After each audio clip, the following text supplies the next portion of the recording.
different experience. And I did do, we had a live meeting Tuesday night back in Minneapolis. We had 120 people live in our event. But we have a huge ballroom. The whole ballroom is probably the size of this whole place, this whole building. So we have plenty of room for people to get in there and spread out. So it worked out nice for us. But yeah, 120 people live and 70 online from our meeting. That's why I say we do run one of the largest REIAs in the country. Pre-COVID, we were probably in the top 5. Now, I can almost assure you we are #1 sidewalks. Just because I know and I'm in touch with a lot of the REIAs around the country. And a lot of the REIAs, there's a lot of REIAs that went under, folded this last year and a half. That are not in existence right now. And that's why. So in 2000, just give you a little bit more of a background.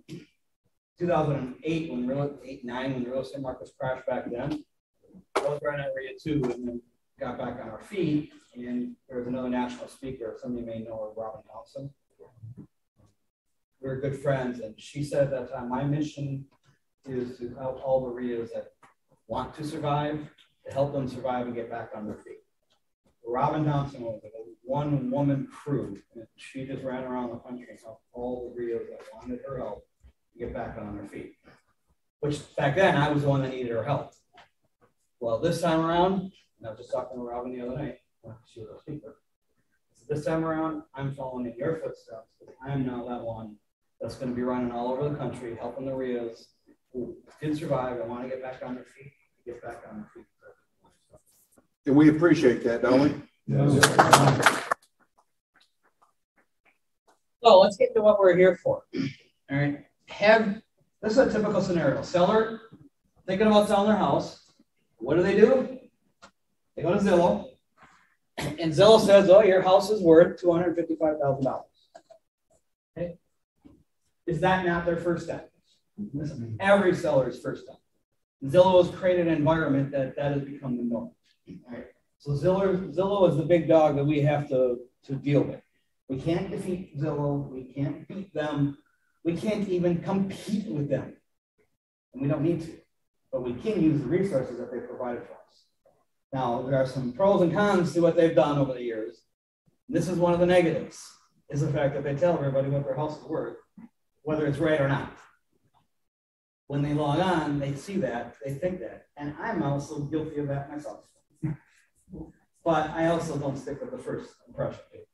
However, I am seeing in many areas of the country where Zillow is actually becoming extremely accurate.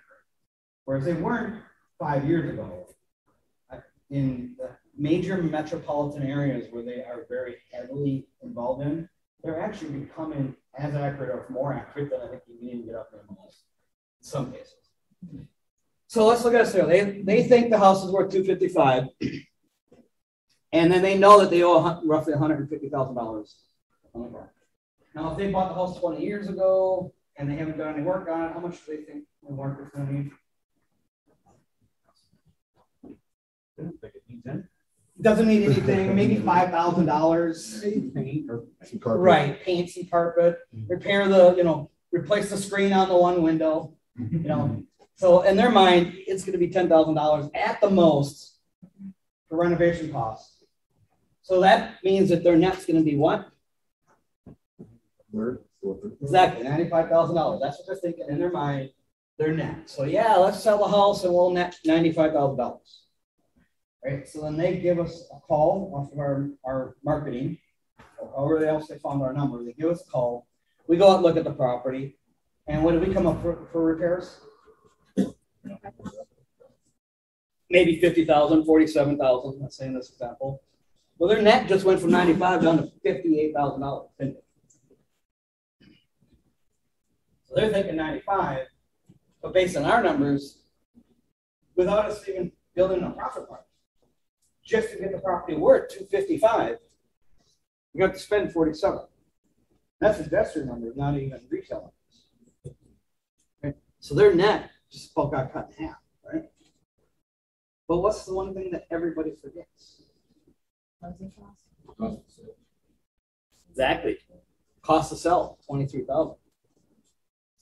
So we, as investors, even if we're going to give them a full retail offer, their net went from $95,000 in their mind down to $35,000. See what the disconnect is between us making our offers? Now, let me ask this. Have you ever run the numbers and made an offer to a seller and the seller got upset? Mm-hmm. Right, let me ask you this, and be honest.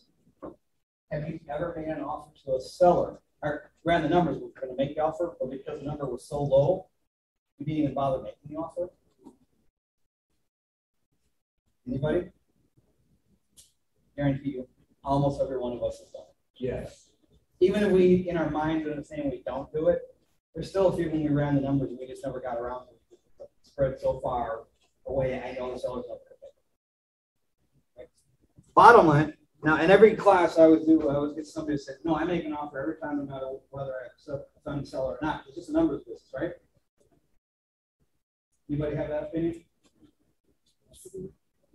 Yeah, that's not true. This is not a numbers business. The numbers matter, but this is really a people business. It's all about building rapport. And so, Jim even sparked the memory. Has anyone ever gotten a free house before? Free house. Okay. I've gotten a free house. But when we say free house, I mean, I got a lot of free houses. I didn't have to pay anything right now, but eventually got to pay, right? That's what they typically mean when somebody says free house. I got one of my students right now, literally, absolutely, positively got a 100% free and clear house he didn't have to pay for. Never will have to pay for it. Now, what happened is he made offers on a property to a seller and went through a lot of the process I'm going to share with you today. And the sellers were going to say yes to his offer. And then somebody came in and made an all-cash offer higher. So the sellers took that all-cash offer. And they came back to him and they said, you know, we're sorry, we wanted you to have the house, but we really like you. We got this other property we just want you to have. And he's like, what do you mean have it? Like, we'll give it to you. So he came to me and says, Mike, what do I do? Well, when they say give it to you, what do they mean? They were just able to deed it to me. I'm like, okay, great. He says, well, why would they do that? I don't know. Well, what's wrong with it? I don't know. Well, what should I do? Take it. And then we'll figure it out later. And so he took it. And we did figure it out. There is 100 in, so it's in a, not a war zone area, but it's a step-up class area in our, so it's a safe neighborhood, but it's close to the war zone area, but it's not in the war zone area. You know the description I'm giving you? It's like that first-time home buyer, you know, they go from rental and they might buy in that area. They really want to buy in the next suburbs, but they can't afford there, so they will buy there. Because that's what they can afford. But they won't buy in the next neighborhood over. Okay. So it wasn't in the war zone, but it was still a decent place. There's 100 and some, I want to say $150,000 worth of federal judgments on the property that go away in 4 years. They just disappear. They're not going to reaffirm them because they want to go after the individual, not the property. The property needed a ton of work, and there's also a foundation problem. So for about $5,000 worth of work on the foundation, we fixed the foundation problem, the water problem, and then him and his wife moved into the property and they rented out their existing home. So they're now living in the house free and clear. They just can't sell it. That's all. And then eventually it goes away. Eventually that goes away and then they'll be able to sell it. Or someday the appreciation picks up so much that if they do have to pay off those judgments, which we already know, we've already confirmed now that the IRS is not going to reaffirm. Thank you. It's this year. We've already said, yeah, we have no intention of reaffirming them because I already did that previously. We already got a workout plan with him. We're just going to let it fall off on this part. That's a free house right there. All right, a little bit about a background on me. I do have more than a quarter of a century in real estate. I started interested in real estate in high school in the 80s. And I got my real estate license in 1992. So I've been in real estate ever since then. I've done over 200 rehabs. And as a broker, I've been involved in, we probably ran another 700 or 800 in a couple of years a few years that I was a broker. Another 700 or 800 transactions that I was involved in. I was only a broker for investors, not for retail clients. So I've been involved in a lot of real estate transactions. And so that's over 200 rehabs. I've got, right now I'm sitting on about 14 rental properties that I currently have right now. I've done property management and I've also done trustee services company. I don't do the property management, the brokerage. I don't have that anymore. I don't do the property management. I don't do the trustee. Right now, I'll do the training and my own investment companies. So that's my primary focus. I do run MAO, Minnesota Real Estate Investors Association. We currently have just shy of 1,000 active members. We had our meetings tonight where we literally had 120 people live. We had about 70 people on Zoom online. So we had officially had 190 people show up to our meeting. I am hearing from other REIAs around the country right now that nobody, if they are going back to live, even the ones that used to be really large, are barely getting the size full of people that are getting back to real live. A lot of REIAs have gone under and have closed the doors, and we will never see them again. This last year, so congratulations to you guys for sticking to it. This past year, has anybody here been active doing rehabs, doing properties? For me and for my members that I talked to, this last year was our most profitable year, probably in 20-some years. Our most profitable. Now, we didn't do as many deals as we used to do, right? So it's harder to find the deals, but the profit margins on the deals are higher, just because of the way this crazy market's going. Right? Now, if the market changes again, we'll be able to start doing more deals, but then our profit margins are going to go back down. So, but overall, this has been the most profitable year for most investors throughout the country. So, if you were still active and didn't give up, like a lot of people just gave up. They said, "Oh, the world's coming to an end. I'm going to sit down and watch the news and watch the case count every single day so I can get myself across." I turned TV off I stopped watching TV years ago, but the last time I watched the news, like literally watched a news program, was probably last August or September. And then the next time I watched it was yesterday, literally, because I'm in a hotel for the first time now in a year. And so and I got here early, so yesterday afternoon I did turn the TV on in the background. I instantly turned it off because I hit the news channel at the 6 o'clock show news channels, and every single one of them, all they would tell me is what the case count was. I'm like, this is what I was hearing a year ago. That's why I shut this stuff off. I'm just living my life. Yes, being as safe as possibly can be, following everyone's rules and guidelines as much as I possibly can, but I stopped watching the news because I got sick of it. And with that, we've got a really, really good year.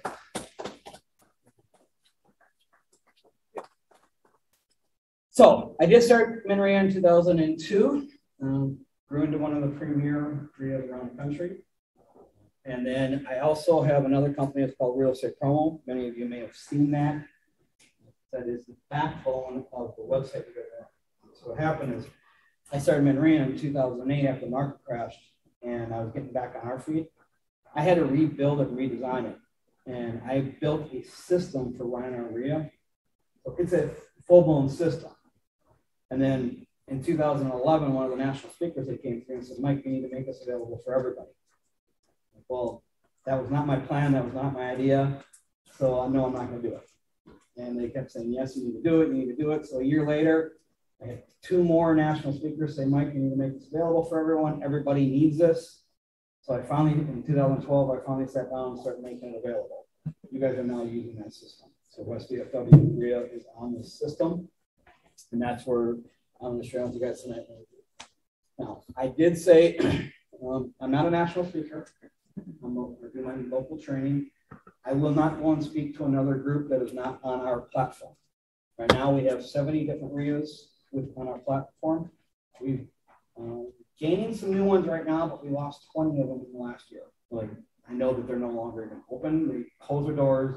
They haven't had a meeting in a year, and they just folded away. So I know that just from people that were using our system and are no longer using it. But we got a whole new group of people that are starting to pop off. So right now we're at about 70 REIAs that we run the back end for the website for. And I will go and speak, and like I said, I will travel around the country and help anybody never going to in. But I have one rule. I have to be able to get there on this. That is my number one rule. I will not fly or even drive any truck. Well, I will drive the truck in the winter months if it's within, in the upper Midwest area, so I'm not driving for 2-3 days on the truck. But I'll drive for months and years on end on that. Did anybody see it on the parking lot? Mm-hmm. It's sitting out there. Mm-hmm. Well, not that exact bike and not that exact trailer. That one's from about 5 years ago. I got a whole new rig now. Mm-hmm. I have a newer bike and a newer trailer, but they look identical. You're not going to be able to tell them. Okay, websites. Tim did talk about this earlier. Everybody here, if you're not a member, you don't get the benefits of the website. But you do get a website for your real estate business. It's a fully built website for you.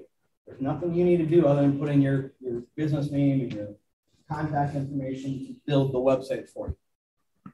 Okay. And it's got the built-in buyer's forms, seller's form, and so it's all built. Nothing, it's templated out. There's like a half a dozen color options and some styling options you can choose from.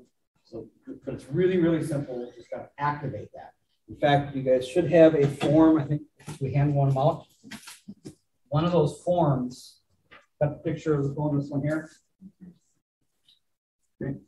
All you guys have to do right now is fill in your information on the top line, just initial activate my free website, and then turn it in, and then we will go and activate it for you. If you haven't already done it yourself. So some of you probably have already activated it yourselves. You don't have to bother with this, but if you want to just have me do it, just fill that in, initial it, and then I'll go and activate it for you. And if you're not currently a member, you do need to be a member to activate that.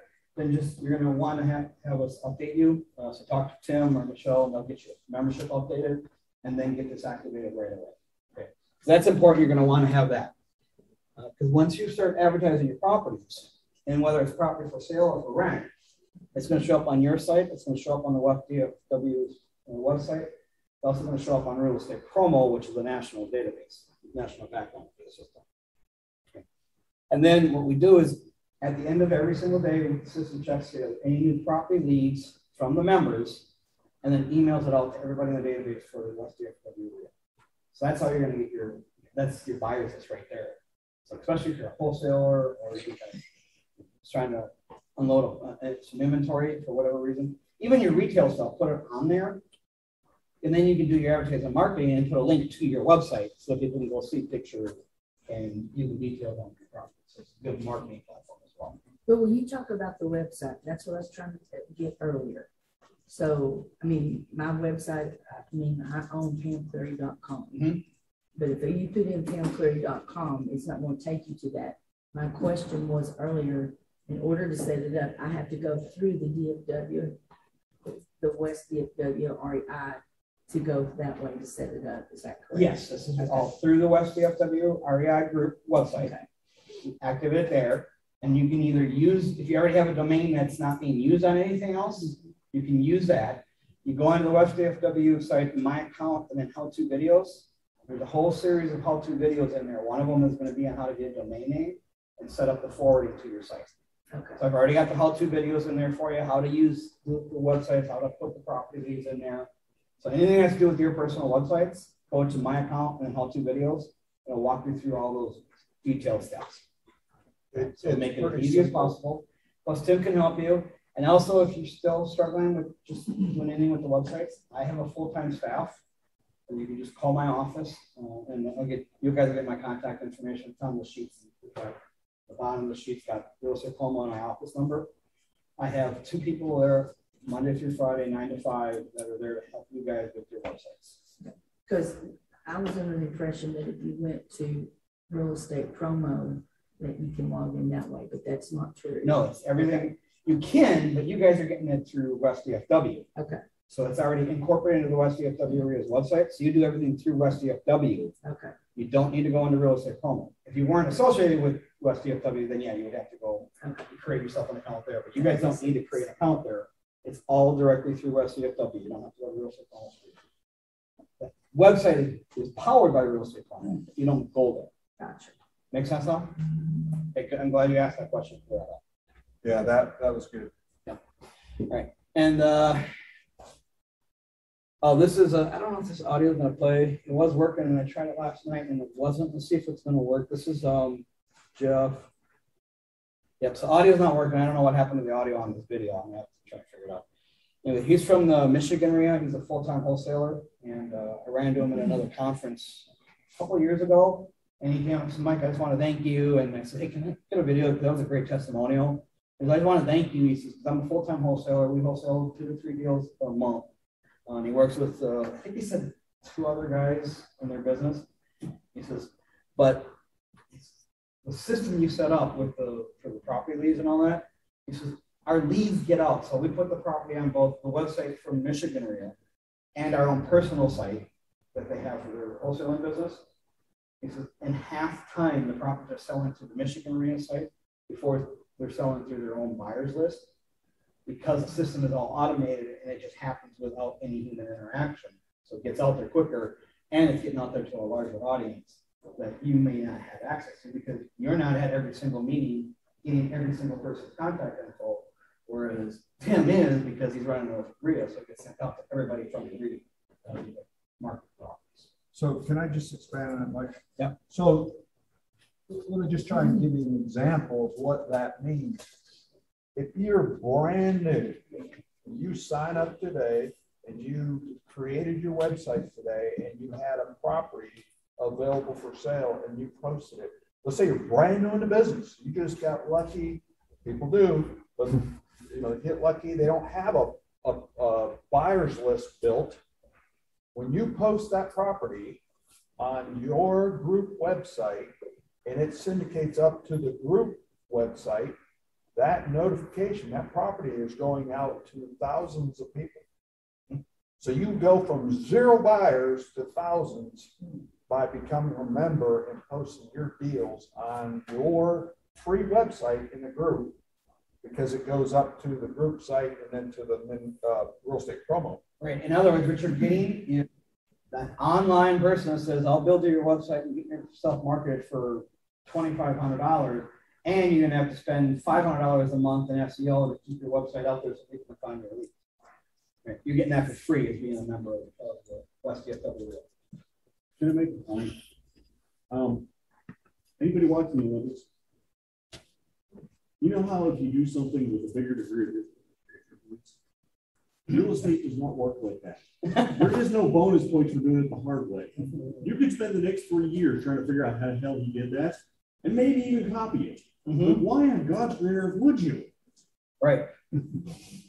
Keep it simple. It's my theory. Keep it simple. Are you saying that if you load a property or video for sale on your local site, let's DFW, that it actually goes to the rest of the 70 REIAs around the country who are buying in Texas? No, it doesn't get emailed out to them. It is available to them on the website, because so your properties show up on your personal site when you're getting through West DFW. It's going to show up on the West DFW REIA website. It's also going to show up on Real Estate Promo website. All the property leads from all the REIAs throughout the country all show up on Real Estate Promo. So that's like a collective list. But the email itself does not go out to all the REIAs. It goes out to everybody within our group. Right. What about those out of state who are buying in Texas within the group? Is there a way to advertise to them? It goes to them. If they're part of this group. Oh, if they're If they've got their email address within, so they ever attended a meeting, if they've ever logged in to get more information from West DFW, they're in the database. I'm not talking about just people sitting in the room and member. Everybody, whether they're a member or not. Your property leads are going to only go out if you're a member, because you don't have a website if you're not a member. But it goes out to everybody, whether they're a member or not. So literally thousands of people. So we have people in our database for Alaska, California, Florida. You know, those people receive the email for your property. And oh, by the way, there's 0 cost to you. We don't charge you for that. Right. We don't make any money off of you. We're just trying to help you sell your deals. Right. Some of you already seen the or may have noticed that there's also the property analyzer tools, and there's a premium website upgrade option, repair estimator, and all that. That's all part of the upgrade. So the free stuff is just the website we just talked about. But there is the property analyzers, which I'm going to be talking about the rest of the night here, sharing with the rest of the morning here.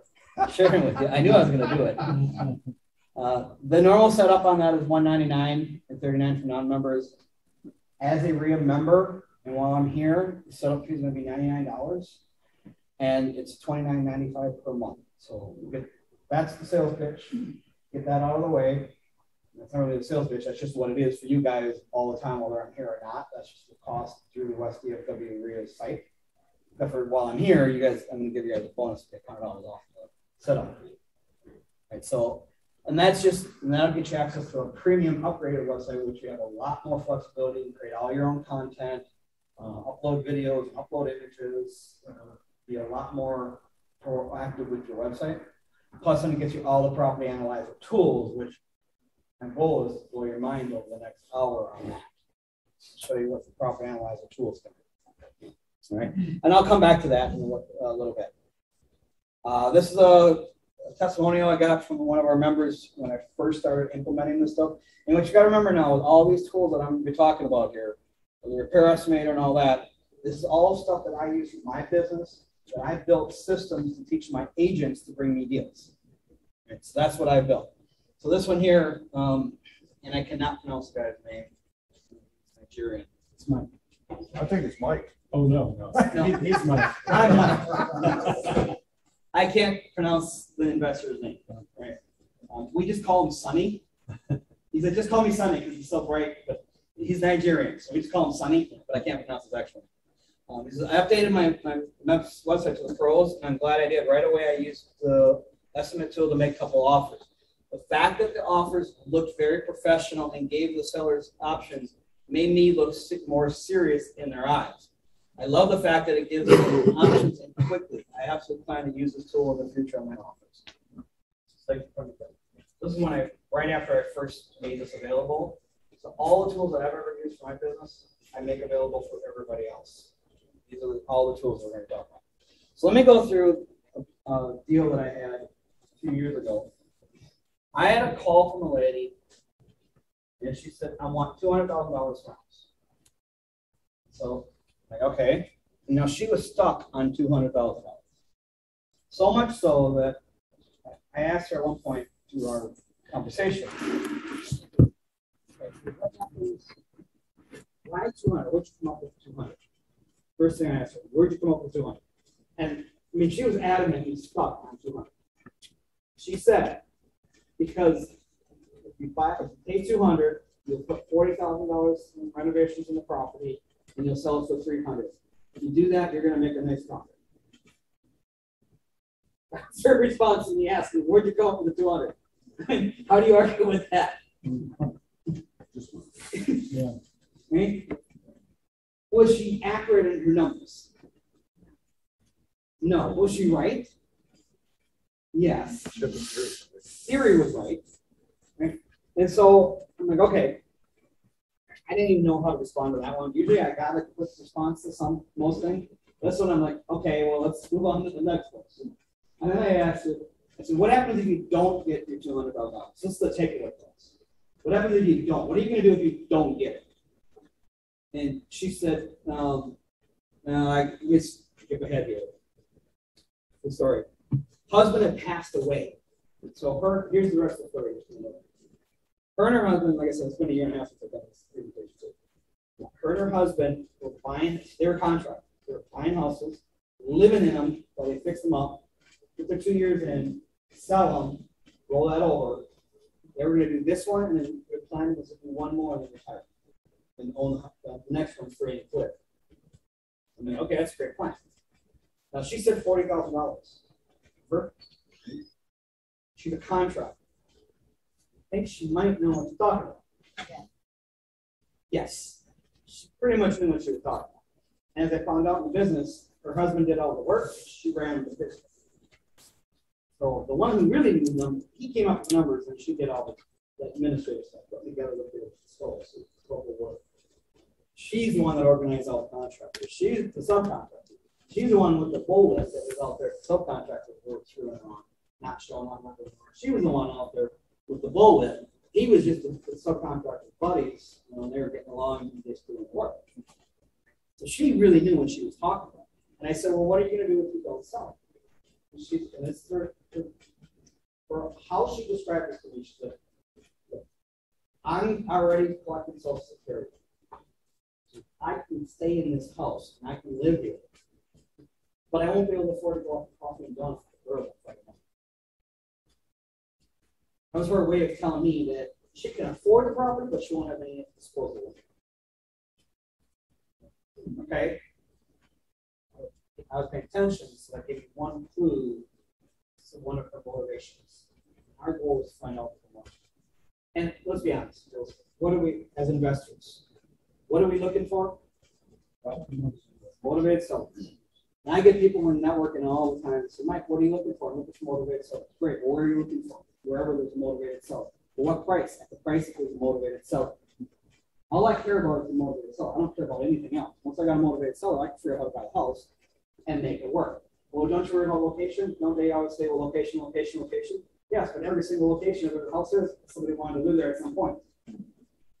Now, I may not be willing to pay $1 million for a house that's only worth $50,000. But if I get it at the right price, I'll pay $50,000. If I can get it at the right price for the right terms. So that's what I'm mostly concerned about. And the only way I'm going to get the price or the terms that I want is when I'm dealing with motivated sellers. So she's identifying her motivations too. On another one of the things, back to the $200,000, and by the way, I also turned down a $175,000 and a $185,000, so I will not take an offer for that. She even said at one point in that conversation, don't even bother coming out here and making an offer if it's not $200,000. I went out to look at the property. I determined I need $60,000 not the 40 that she thought. I said 60. That was mine. And so from there, we have to figure out what our MAO is. What MAO stands for? Maximum allowable offer. That's the cash offer that we can pick up. You guys know the MAO, right? If this is telling you brand new, I wrote it out and then took a picture of it for you. Screenshot of that one. Okay. The simple version of the MAO formula is ARV after repaired value times 70% minus repairs. I'll tell you, I am currently using 75 myself right now. And for the rehabbers who are buying, like also in my loss and buying a house, the MAO formula right now, 85. I'm seeing 85. I back up the numbers, coming at 85. If you know the MAO formula, which I don't have time to get into the formula right now, to give you a breakdown of it. There is breakdowns in there. When you guys get signed up, there is a breakdown of it in the starter kit. But the bottom line is that 70%, it's got like 15% of hard costs and 15% for your profit margin. Well, if we go from 70 to 85, where's your profit margin? It's now 0 based on that formula. So how are they doing? Volume is 1, and because of the volume, they're able to get cheaper prices for the contractors. They're keep the contractors working, so they build up their own crew, so they don't have to get the general contractor prices. They're basically choosing the job themselves. So right there is just on the renovation costs an average 10%. They're getting cheaper materials, cheaper labor costs, because they're turning a lot of their volume. They're able to keep the workers busy. They're able to buy larger quantities. They're able to get discounts and stuff. So that's how they're able to do that and still turn a profit. Now, if you're only doing a few here and there, a couple a year, you can't be buying them at 85% and make a profit. So that's where it does become a little bit more of a challenge for us, because we have to find the deals and we have to find them at the right number. Like I said, I'm at 75, and for me that works. In my market that works, and assuming that's going to probably work here as well. 75. But you can use whatever number you want. Now, when the market changes and we go to a buyer's market, you guys are going to probably drop this down to 65%. 70 is a pretty good, solid across the board, average. Good starting place. Like I said, I'm at 70%. I'm 75. like, just another thought I had on that too is, how are people being successful? Because I have to believe too that some of this is their gamble that the crazy buyers willing to offer more than asking price is also in their mind too. When they pay too much, they think that, and they're betting on, and this is where the risk part comes in, they're betting on a multiple offer situation. They're betting on the frenzy. And this just happened to me in my last deal. I had 52 showings, 22 offers, and sold at $35,000 over asking price. Because of all the lack of houses out there and all these people looking. So I almost guarantee you that a lot of these people, a lot of them are, they're betting there's going to be this frenzy. So that's going to, even though they went in at 85 cents on the dollar, they may still be. The ones that are trying larger volumes, though, they're smart enough not to speculate, but a lot of the onesie twosies, they're speculating. Right? And now, in my opinion, right now is not the time to speculate anymore. I'm already seeing signs of softening. I wrote my first contract the other day, 10,000 below list price. 10,000 below list price, and you got it accepted? Yes. One of our agents, we were talking about this Tuesday night at our meeting, and one of the agents in the front row said, I had a showing that if I would have put it on the market 2 months ago, it would have sold for multiple offers within hours. But I didn't even I had multiple showings, but I didn't have a single offer within a week, 7 days. So what that agent then did is he went and started calling back all the agents that showed the property and found out why. And then they're all thinking, well, because it's going to sell for more than you're asking and they can't qualify for it. And he's like, tell them to write an offer. And if they got it sold out, I don't think they can make the deal, so they'll try. That's right. Remember my first scenario? I said, how many people have not made the offer because he thought the seller would get upset? Okay, you still need to make the offers. You just got to get smart on how you're making the offers and how you're presenting the offers to the seller so you're not upsetting them. You're just throwing out what would be in their eyes a low offer. But I was looking at a commercial building in the spring, and the commercial agent knew me. He says, Mike, I don't know if I want to show you the property because I know the seller will get upset at me if I bring in another lowball offer. I'm like, well, I don't make lowball offers. And he just kind of chuckled. He's like, all right, I'll show it to you. Like, I've never made a lowball offer. Just because you think it's a lowball offer does not mean it's a lowball offer. I make fair market value offers. Our interpretation of what might be lowball is different. Right? And that's where what separates the pros from the beginners is when I make my offers, they don't get offended by the offer because I just throw out an offer and say, take a leave. I'm working with the sellers, I'm building rapport with the seller. They're still going to get what some people might consider to be a lowball offer, and they will be happy to have received it. You'll see why when I get done with this. So based on this, what's our MAO?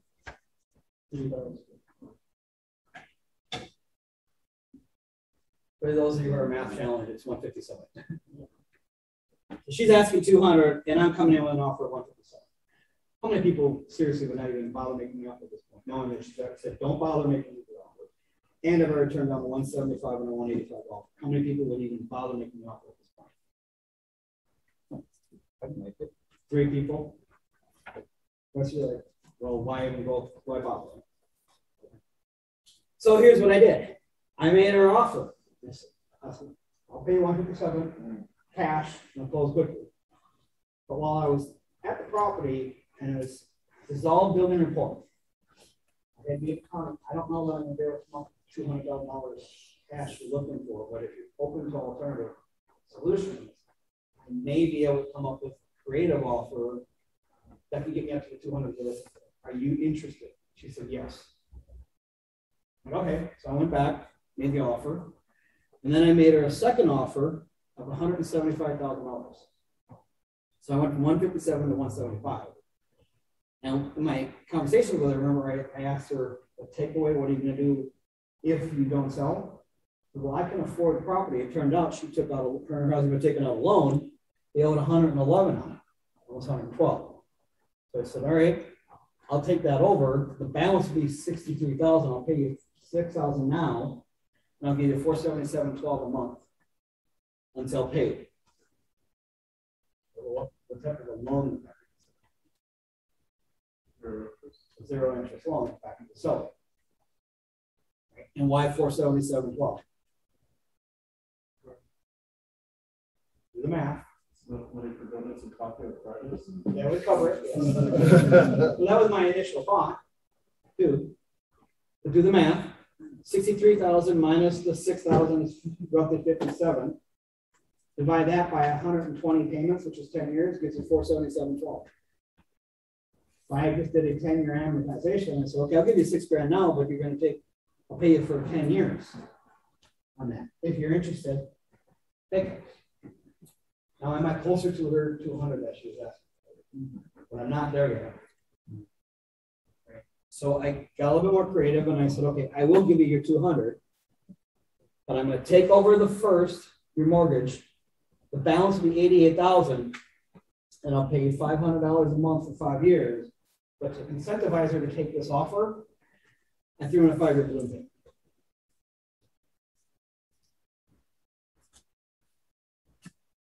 You see what I did there? Okay, I wrote this all up into a letter of intent and put all 3 offers into the letter of intent. And then I emailed her a PDF with the letter of intent. And she called me back the next day. She said, Michael, thank you. Nobody has ever done this for me. I'm leaning towards your $200,000 offer, but I need to go talk to myself. Absolutely, I want you to be 100% comfortable with this. In fact, any questions that you or your son have, just give me a call. So she went and talked to her son. 5 days later, I called her, left messages for like 2 days. Finally hear back from her a week later. She said, well, here's the thing, Mike. My son's friend is a contractor, and he looked at the property, and he offered me $165,000 cash. Yeah, wait a minute. Yeah. But I would rather sell to you. Will that work? See what just happened? She just countered me back on my cash offer for $165,000. Mm-hmm. Now, some of you are probably thinking, well, wait a minute. He said don't bother to make an offer of less than $200,000. Did I comply with her request? Yes, I complied with her request of $200,000. Now, the $200,000 was at my very favorable terms to me. I knew her terms were going to be cash, so I gave her terms, but at my price. Does that make sense? Mm-hmm. So I gave her multiple options to choose from, and she thanked me for that, and then countered me back at my cash offer. So what do you think I said? If I must. Well, what I did is I said, let me grab my calculator. And I don't know why I even did this. I said, can you do 160? And she said, yes.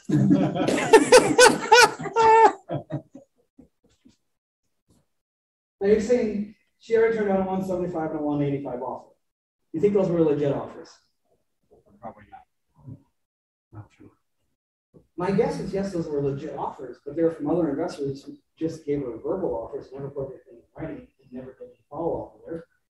And I'm the one that built rapport with her. I'm the one that gave her something in writing. I'm the one she now wants to work with. She likes me now.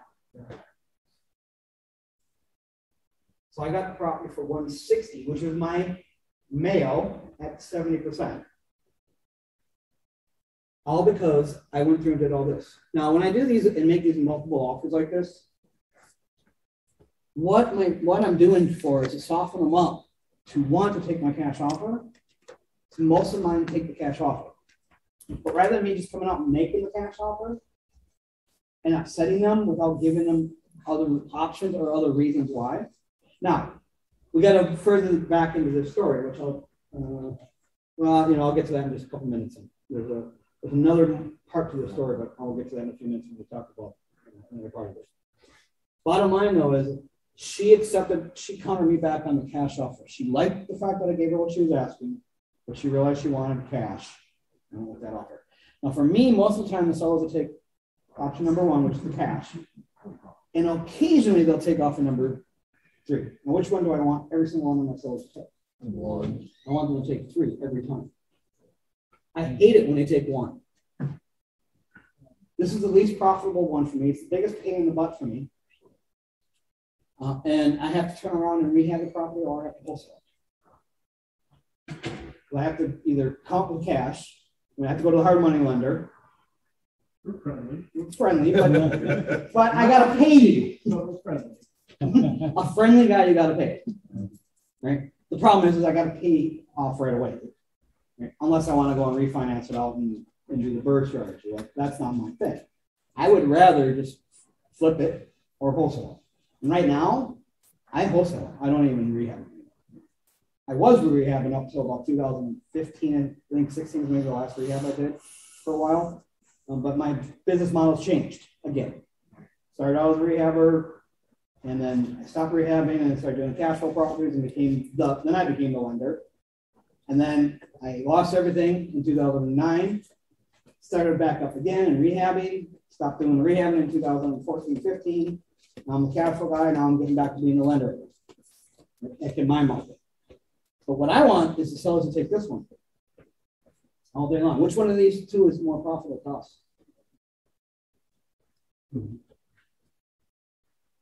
REIA is going to be more profitable, and you're also going to defer payments. So you've got less out of pocket, you've got more coming in. So you're looking at gaining on, first off, on equity, because you're thinking that maybe I can gain some equity over the time. Right. Plus you've got less out of your pocket, so you've got control of it. All right, what's my out of pocket right now? Nothing now. Nothing, just my clothing costs. Maybe $1,500 on this one. Yeah, there's very little out of pocket. Right, so I got very little money out of pocket on this one. And I ran the numbers, like when I do this in a full day class, I'll run the numbers on I did run the numbers on this scenario like 2 years ago. If we sold it, if we did the 155, what was the ARV on it? Just round it off to 300.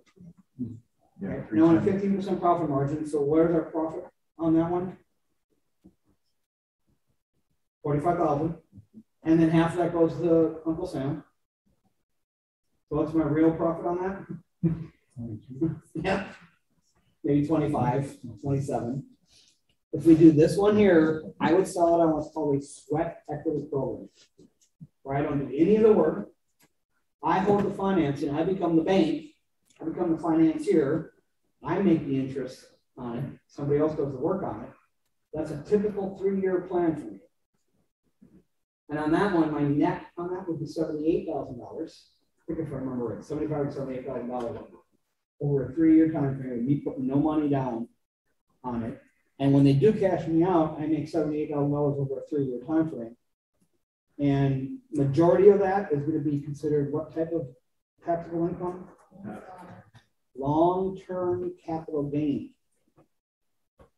So my tax rate's a lot lower on the majority of that sale. The cash flow is coming in. I got to pay ordinary income on that if the cash flow is coming in on the monthly payments. But the bulk of it when they pay me off. But I'm getting a principal reduction of $500 per month to the principal. My pay down is going faster. We have to take all that into account. This has been my primary strategy for my first 15 years is doing these multiple offer strategies and selling my owner finance wraparound mortgages. Yep. Huge profit. These are the most profitable deals. Now, it's slower to get to your profits. You got to build up a pipeline. But think about it. If you can pick up, just say 10 of these. You know what the average one of these actually cash you out on? Historically, it's a third. 1/3 of these will ever cash you out. And they will either stay in there as a long-term tenant, cash flow on a property that you did not have to do any work on, or they'll leave and you can do it all over again for the next year and get another large down payment. Now, do you think they fix up the properties? Sometimes, and in fact, the ones that I hate are the ones that actually fix up the property. Those are the ones I know are cash. Some think they're fixing it up, but really aren't. Yeah, true. And they're the ones that never buy. And they never cash you out. The ones that cash me out are the ones that actually do the work on property. And one time I sell a lot to contractors and subcontractors, handymen. One time I sold to a general contractor. I figured I needed $20,000 worth of work. Turns out he did about $70,000 worth of work. I mean, he didn't pay $70,000, but if I looked at the work that he did on it, then he went and refinanced it and pulled out a big, huge chunk of money. And I'm like, what the heck did you do with the property? It was gorgeous when you got that. I'm like, you could have defaulted. I would have rather taken that property back. All right, first step is we have to figure out how to estimate the risk. This is step number one. And if you're a beginner, this is where most people struggle. And even experienced people don't know how to do this quickly. I'm not saying accurately. I'm saying quickly. In fact, I just did a property tour. Every month, a property tour with our members. We had one guy come in. He's been rehabbing for a while, and he's a new member. And he joined our property tour. He was going to the property, and he had a checkboard, and he had 4 sheets. All this stuff. And like, yeah, that doesn't matter. One big pain looking at what you're trying to do there. That's what mine used to look like. Back in the day, I would just have a spreadsheet in a one-page spreadsheet. In fact, you guys even have some numbers we're going to be talking about here in a couple minutes. But literally, it was one page. I used to be on an Excel spreadsheet. Then I systemized it and I made it modern, and now it's all part of the app. So this is our repair estimator, where all we have to go to the property, check boxes, just one. Hand it out to the sheet here. Everyone should have that. These are the default values within your guys' default value. So I printed this out. I downloaded this 3 days ago. So 4 days ago, I pulled these numbers down. These are your default values based on our system. Go to the property in 15 to 20 minutes and come up with the most accurate repair budget. I'm not going to break it down to the little nitty-gritty and all the details. What I do is go through and look at the major components of a property. And I said, this is the value we've got assigned to that major component. You got to go through this whole thing with me for a couple minutes before you start shaking your head and saying, no, those numbers are off. There are a couple things here I would probably make some adjustments on. I would imagine your guys' AC unit's got to be a little bit higher than that. It's 1,700. Oh, yeah. Yeah. I would imagine. So make adjustments on these. What this is here is the average. So some people, probably landlords that have to replace an AC unit in a while, so they haven't made adjustments for a number. But these are for, and this is not just for the Dallas Fort Worth area. This is everybody in Texas. We have a lot of people in Texas. So this is the average for the whole state. So I'm sure it's going to even vary from area to area. But at least it's a starting number for you guys. Roofs, I don't know what you guys. I used to be at 260 pre-COVID. Now I'm at 320. I don't know what I'm going to get a roofing contract. Windows were good on most of the stuff. Roofs have bumped those up. Paint cost is high. The paint cost is higher than it should be. Or Yeah. needs to be. Yeah. Okay. So a couple little things, and we can work through all that later on. But bottom line, these are the basic starting numbers. We don't know where to start. And then what we do is we just go through the property and say, does it need a roof? Does it need how many windows do we need to replace? We just do the counts and hit check boxes or enter in some quantity. And let the system do the math. And then you also have to determine, okay, well, what quality of rehab you plan on doing and what areas are you doing it. So what might cost, like the kitchen might cost $3,000 in one area, but exact same kitchen, size kitchen, you're going to probably have to step that up like three steps for that market. And that might not be a $9. So you also have to know what markets you're working in and put in your default value. Right now, this is just an average of everyone that's using the system. So when I told them, so I think most of them are pretty close to where my numbers are going to, I would put them at. So a couple of exceptions. Air conditioning units, you guys are solid. For me, that's actually a low number for my market, for an average. But AC for $1,700. well, you gotta follow me here now, because I'm not completely done. Can I get an AC unit for $1,700? Yes, I can get an AC unit for $1,700. Can I get it installed? No. Now, your guys are going to be a lot more expensive than my units, because our units don't have to have as much compression as your guys' do. Ours run for 2 weeks a year. Your guys run for 6 months a year. 12 months a year. 9 to 10. Except for when I'm down here in the winter, it's always freezing cold, snowing, rain, and ice. When I'm down here in the winter, you guys did not want me coming down here in the winter. Trust me.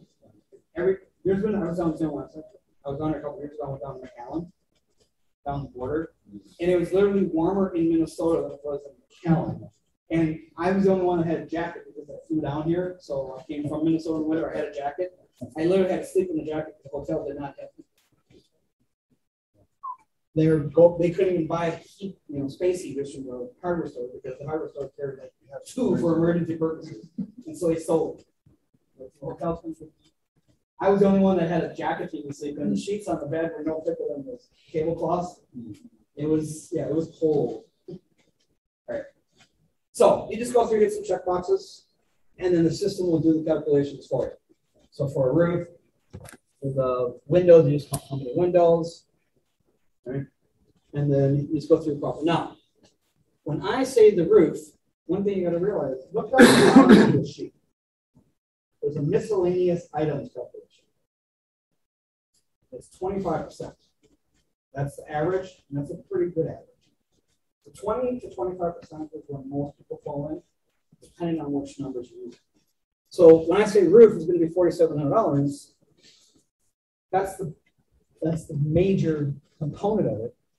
But there's always miscellaneous stuff. So every one of these items, the system's going to add 25% to.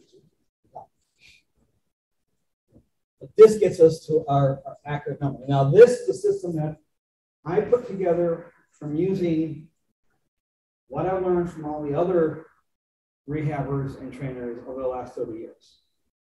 And this system, you gotta have a little faith in me on this, but it's actually more accurate than even most contractors. Because it takes out all the emotional side of it. It takes out all those little miscellaneous nitty-gritty things that people miss. So for example, I look at people with an idiot, yes, check mark, move on. System does that calculation. Whereas other people they go to the kitchen, they walk into the kitchen, they spend 15 minutes in the kitchen trying to come up with the values of everything that they think they need. Or I just have a number for an average kitchen. And my goal is to get within 10% of what I'm going to get the job done for in about a 10 to 15 minute time frame. I don't want to spend 2 to 3 hours. How long does it take the average contractor to go through the problem? To get a full-blown bid? 15, 20 minutes. Average contract, not an investor contract. Oh, it's going to take a couple hours. Yeah. Average contract has been, and I interviewed and asked this question all over the country. From 1 to 2 hours in the property doing measurements and calculations.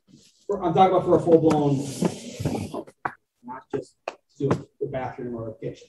I'm talking about doing the whole house. On average, 1 to 2 hours spent on doing our numbers to get us a bid.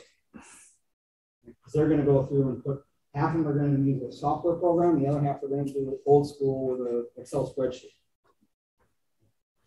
And they're going to come up with all these different numbers. I went on a bus tour with a group. They like this one, Josh, Jerry Fink. Jerry teaches a class for contractors because he is a contractor. And so 2 years ago, I went 3 years ago now. But I guess it's only 2 years ago. No, it was 2018. And then I ran into the guy in 2019 at REIA convention. So we were out there. I was out there doing another training. Jerry invited me to come along with he was doing a class for contractors or for investors, and we were teaching them the contractor style. I just want to compare your system to mine. So him and I went on a property tour the day before the class to look at the properties. We spent, we met at 9 o'clock in the morning. We didn't get done until 7 o'clock at night to go through 4 properties. That was the longest day I've spent looking at properties in 20 years. But it turned out really nice because then I went on the property. But I spent 10 to 15 minutes per property. He spent about an hour and a half, 2 hours. Every single one of them, our numbers were really close. Really close. One of the properties we looked at, it fell through for the tour because the realtor called him that night and said, sorry, you guys can't see that one. We just accepted an offer and the seller doesn't want anybody in the property. Okay. So Jerry called up another one of his investor buddy with a contractor. He had said, oh, I just closed that one this morning. I'm not even going to start the demo on it until Monday. So yeah, you guys are going tomorrow. So we went and looked at the property. It was a big monster property. So we went in this thing sight unseen. And I came through there. I went through the property first. We're on the bus tour. Probably about 50 people on the bus. I went through by myself real quick. I came up with a number of $75,000. Maybe 73. 73 or 75. Jerry, who was teaching the class, came up with $68,000. This is the professional contractor who does this for a living. I was at 70. Let's say I was at 75. Am I close enough? Mm-hmm. Yeah. It took me 15 minutes. We were in that property for 4 hours. Because we didn't go through it. So now everyone's asking questions as he's trying to go through this. The guy who just bought the property is a general contractor, does general contracting for a living, and does a few rehabs. So we were asking him, he was there. He said, well, when I bought it, my budget is $70,000. Gary's at 68, I'm at 75, and he budgeted $70,000. You think my 10 to 15 minutes worth of walking through the property was accurate enough? Okay. Well, that was in the spring. In the fall, I went to the REIA convention, and that guy was there. And so I ran into him at one of the breaks. He says, yeah, I knew you were going to ask me, Mike, because I just called my accountant, and she told me we spent $75,000 on that property. But he was off by $5,000. Who was more accurate? I was. This picture of this house in the background, that was when I had 2 contractors that I was currently using, went through and gave me a bid, and they said, I won't even touch it, just tear the house down. We had 2 other contractors come through and said the exact same thing, just tear it down, we won't even touch it. Finally found another contractor, he said, I'll do it. He said, but it's going to be like around $90,000. So his bid came in at 89. We were at 95. My system came up to 95. He came in and did it at 89. Now, are contractors ever right with their initial bids? No, there's always overages. There's always unseen. The biggest one is dealing with the cities, and the cities come back and say, this is the final bill, and this is, I had a hard money lender on this one, so I know exactly what we paid the contractor, because all the money came through the hard money lender, $93,500. That's what was paid to the contractor. We came at 89, I came at 95, and the final bill was 93.5, so I was only up at $1,500. Because the system, once you got your numbers in there, the system eliminates all the rest of the guesswork. So does it need it? Yes, move on. It just does a calculation, an average for most of the projects. Garage, same thing. We go through how many stalls, garage is it, does it need a roof? Usually if it's, this is that house that we had spent $93,500. Interior, we need paint, garage doors, flooring, like flooring. All right, what do we got on here for flooring? $550. I think that's a little high. I think I'm around 4 1/4 or so. It depends on what you guys use a lot more tile down here, don't you? Mm-hmm. Okay, that would probably be why. Probably a lot more expensive. That's the most. You guys using a lot of the luxury vinyl tile? Vinyl plank tile? Well, that's more expensive than like carpet and some of the cheaper stuff, but it's not as expensive as ceramic tile. So, yeah, that makes you be a little higher than I am. But what that is an average cost for the whole house. It's a blended cost. Like you might put ceramic tile in the kitchen and bathroom, and then luxury vinyl in the rest of the house. You might put some carpet in some of the rooms. So it's going to be on average of what your flooring budget should be on an average property. When I say average, it's going to be your average bread and butter, first-time home buyers, 1,200 to 1,700, 1,800 square feet house. When you start looking at bigger ones, you have to go to a totally different class. Right? I don't do rehabs on $500,000 houses. Because if I do that, my numbers will not work. I just know that my numbers will not work. Because I did do a couple of them. One of them I just sold to a friend last year. I wholesaled it to him. And he spent $45,000 on the kitchen. Just on the kitchen. But it was, I think, a $600,000 house. In our market, where our median price at that time was $300,000. So it's double the median sales price. So you have to work within that whatever quality of rehab you're working in the area, you have to build up to that level. Got about 30 minutes before Q&A. 30 minutes, okay. Right. So flooring, kitchen, $5,000 for kitchen. I'm at $6,000 right now. What you guys at? 34. Okay. 34 is your guys' average. When I say 5,000 or I'm at 6,000, I include the appliance package in mine. You guys are obviously not including the appliance packages. So I always include my appliance package. So I would add $2,000 or $2,500 for an appliance package on my average property. For my rehab, that's what I would add. So you guys figure out what you want to use. $3,400. That's not too bad. It's low for me. I'm using 7,000 to 8,000 for the cabinets. For the whole kitchen, full kitchen. See, this is lesson number one. I'm not talking about the whole kitchen. I'm talking about the cabinets, okay, and the appliances. So, for example, look at this kitchen right here. My budget when I bought this property, this is the one that I showed you the proof for picture a minute ago.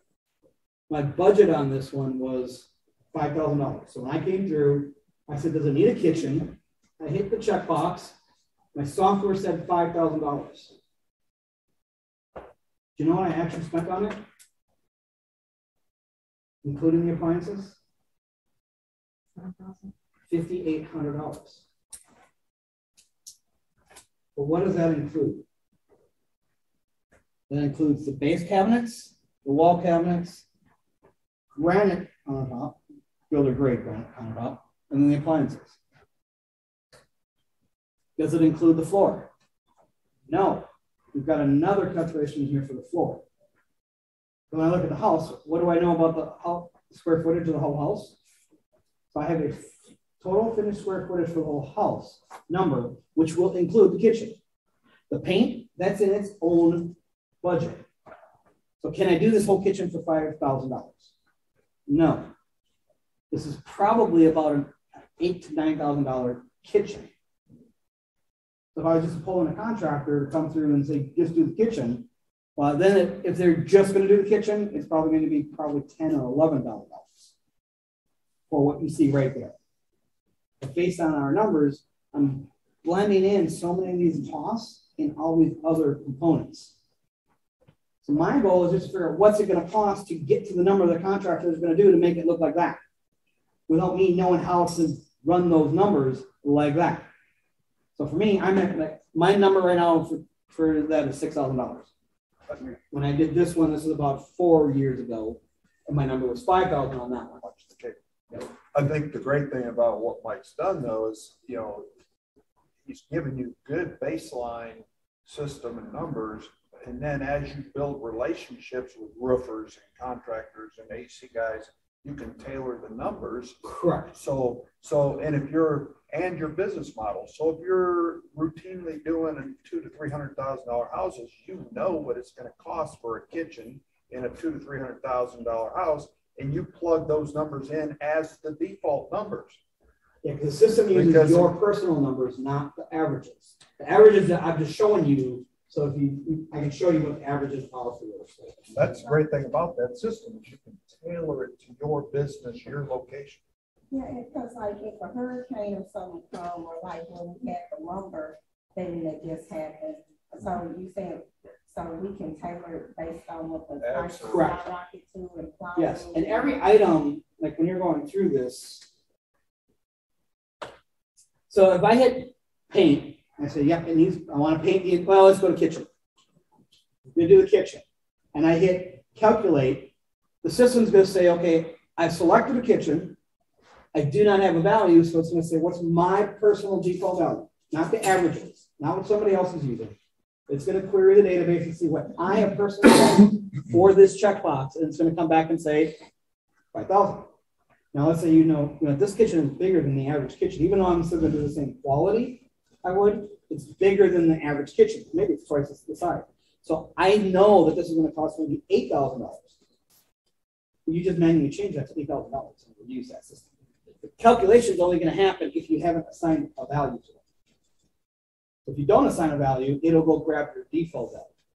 And most of these items you can see on the list, it says cost per square, cost per, so it's going to say cost per item, or cost per square foot, or cost per square. And then it's just going to do all those calculations for you. And then it's going to add the 70% at the end. So do you see how tying that all together, I can go through into a kitchen, so yep, I need it. It's going to have to replace. Here's my default value, and then move on. And the system will still give you the total value of what it's going to really cost to have an investor grade, investor quality rehabber do the whole rehab project. Not just a kitchen, not just a bathroom. We can't do them numbers. We can't run those numbers ourselves like with this system.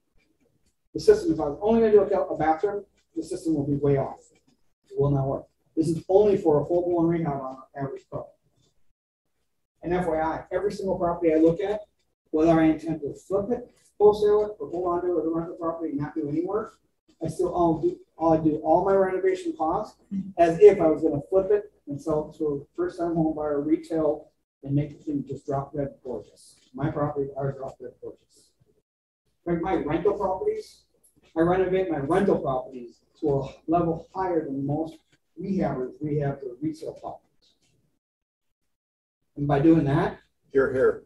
I get quality tenants in there, and I can tell them I don't want you as a tenant. And our tenants stay. Like we got one tenant right now where she's a Section 8 tenant, but and we know she had problems in her previous properties. She's been like the best tenant for the last 4 years. And so we want to now sell that property.